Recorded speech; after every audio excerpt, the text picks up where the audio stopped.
Bum bum ba-dum bum dum da da da da da da da. Yes, Newt Scamander still refuses to brush his hair. I take after him, so let's talk about the new Comic-Con trailer for Fantastic Beasts: The Crimes of Grindelwald. A trailer I knew was coming because we were due for a new one. I'm sure this is gonna happen every 2 years now. Every 2 years we're gonna get a Comic-Con trailer for the next Fantastic Beasts movie, which is fine by me. And to be completely honest, this trailer didn't really blow me away. It didn't really make me any more excited for the movie, but it did give us a lot of stuff to talk about. The trailer starts out with a flashback to when Newt was a student in Hogwarts. He was a Hufflepuff, and it's a defense against the dark arts class being taught by Dumbledore. All the students are in line, they're doing the ridiculous spell, which you remember from the third Harry Potter movie, and I guess it would make sense that Dumbledore's teaching this one because Dumbledore was, after all, a transfiguration professor. So we see Newt's number one fear overall, and it's working at an office. He sees this office desk, and so he performs the spell. You don't get to see what the desk turns into. I'm really curious though. I do like that this trailer showed us more of Gellert Grindelwald because we didn't get to see much of him in the first trailer. Now he kind of has a spotlight in this trailer. Holy god, what the hell is wrong with his eyes? Was he born like that? Was he born with like eyes deformity? I mean, I've heard of people's eyes being slightly different colors, but this is kind of ridiculous. But making good on his threat, Grindelwald has escaped from prison, so Dumbledore recruits his former student Newt Scamander to help him hunt him down. Again, it's the same basic plot that we already knew from the first trailer. It's gonna be a manhunt for Gellert Grindelwald. The new things that this trailer showed us are really just like shots, like just things that are gonna be in the movie. Example, there's a scene where you see Albus Dumbledore looking into the Mirror of Erised, which we all remember from the first Harry Potter movie / book. The Mirror of Erised, or Desire backwards, shows us the deepest and most desperate desires of our hearts. Dumbledore looks into the mirror and sees Gellert Grindelwald standing by his side, which I think is really cool. From what I've heard, both J.K. Rowling and Jude Law have confirmed that yes, Dumbledore is gay and that will be explored in this movie, which I think is great. Dumbledore was in love with Grindelwald, they were really close friends, but then Grindelwald lost his mind. Dumbledore can't find it within himself to confront him yet, so he says, I can't be the one to confront him. It has to be you, Newt. This is a side of Dumbledore that none of us have ever seen before. He has conflict inside. I just think it's gonna be one of the highlights of this whole film series for me. Dumbledore struggling with this internal conflict. The big thing about this film series is that it's leading up to the big climactic duel between Albus Dumbledore and Gellert Grindelwald in 1945, which in the wizarding world is said to be one of the biggest, most epic, legendary duels of all time. It's a big deal, which hey, if it takes 5 movies to get to that point, I sure as hell hope each chapter is relevant. So the trailer goes on and the music's actually starting to sound a little familiar.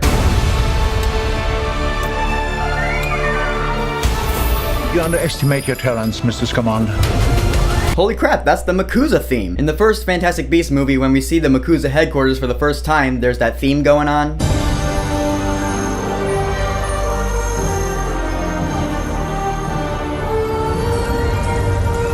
Oh my god.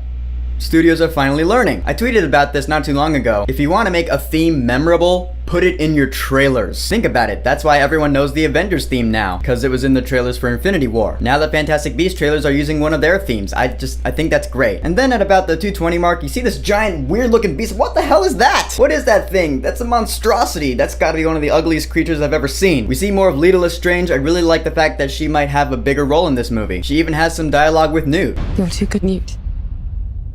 You never met a monster you couldn't love. Zoe Kravitz's British accent though. I'm wondering if she and Newt actually have like a romance, or are they just good friends? Because as far as the romance angle is concerned, it's him and Tina. They kind of have a thing, or at least they're supposed to. You see more of Credence. I'm wondering what his evolution is going to entail. Is he going to meet up with the main characters at some point, or is he just going to be in hiding throughout the entire movie? Because honestly, in the grand scale of things, I don't know if Credence is really going to matter, or if I'm going to care about him at all. Because there are more important things going on, like Newt and the gang, and Dumbledore and Grindelwald. And towards the end of the trailer, you see a flash of the Elder Wand. The Elder Wand comes back into play. Of course, the Elder Wand is one of the Deathly Hallows, which Grindelwald was obsessed with. And then you see what looks like it's going to be the climax of this movie. It's going to be a duel between Grindelwald and Newt Scamander and his brother Theseus. So he's the one who was by Newt's side fighting Grindelwald at the end of the first trailer. That makes more sense. I'm looking forward to finding out more about Theseus because apparently he was a war hero. I'm not sure what war they were talking about in the first movie, but I want to know. And then at the very end of the trailer, we get a little more fan service in the form of one Nicholas Flamel. Flamel. You Potterheads already know who Nicholas Flamel was. He created the Sorcerer's Stone, the Philosopher's Stone, using an elixir of life, which makes him immortal, which explains why he looks like a freaking skeleton. I don't know what his role is going to be in this movie. I hope he's not just there for the fan service, although it looks like it's gonna be that way. My main thing about this movie is that I hope it's a relevant chapter in this 5-movie saga leading up to the big climactic duel between Dumbledore and Grindelwald. We know what the big conflict is now. Grindelwald is gathering followers for his big uprising of wizards over muggles. And really, Dumbledore is the only one with the power to stop him. But we're just not there yet. I like the fact that we're taking our time telling this complete story. I just hope that it's all relevant, that's all. Because I don't really want to waste any time here. I'm not worried though, and I'm pretty sure I'm still gonna have a lot of fun with this movie. I'm still looking forward to it. So the official Comic-Con trailer for Fantastic Beasts: The Crimes of Grindelwald. What did you think about it, and are you any more excited for the movie? Whatever you think, go ahead and leave a comment.